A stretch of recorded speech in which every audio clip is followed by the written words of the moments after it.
while the eager conversation. Please. Hello guys! Good morning po. Welcome po sa ating vlog. For today, eto na, ipapakita na natin kung paano niya nabuo itong laminated cabinet.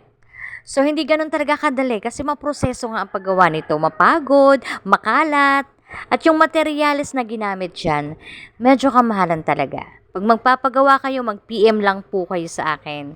Siya ang nakakaalam niyan kasi yan ang trabaho niya, nag-i-install ng cabinet. Guys, eto na. Ayan, binubutasan na niya. Mapagod talaga kasi katulong ako sa paggawa niya, grabe. Tagawalis ng kalat niya. Tagawalis ng kalat no?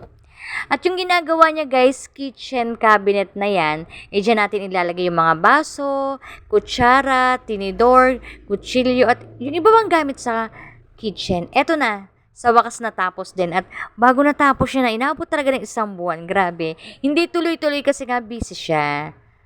Ayan. Ayan guys, buksan na natin kung anong laman ng cabinet. Sa unang palapag.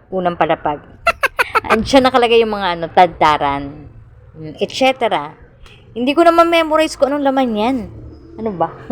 Ito naman yung mga kutsilyo, kutsara. Oh. Diyan ko nilalagay sa loob ng cabinet yung basahan sa pinggan. Pinampupuna sa pinggan. Yun na yun. O, dyan naman, mga grocery. Wala nang laman, syempre naubos na nga. Hihirit ka pa no? Sa ibabaw naman, dyan nilalagay yung rice cooker. Minsan tinatanggal ko, syempre pag kakain kami, diba? No. Paulit-ulit no? No. While the eager conversation. Please respect my perfect morning. I'm not here yet. I'm just floating in between the stars. Paalala lang mga guys laminated cabinet po ito kaya bawal na bawal po itong mabasa ng tubig. Dahil alam nyo na po kung ano mangyayari pag nabasa ng tubig yan. O syempre masisira. Dito sa baba, diyan nakalagay yung mga baso. Tinatamad pa akong mag-ayos, guys. Pero next time, ayusin natin ng bonggang-bonggang ayos yan. Dito sa pinakababa, ayan, nandiyan nakalagay yung mga pinggan, mangkok, alagay na mga etc. Sa pinakababa, diyan talaga ilalagay yung mga pinggan kasi yan ang pinakamabigat sa lahat.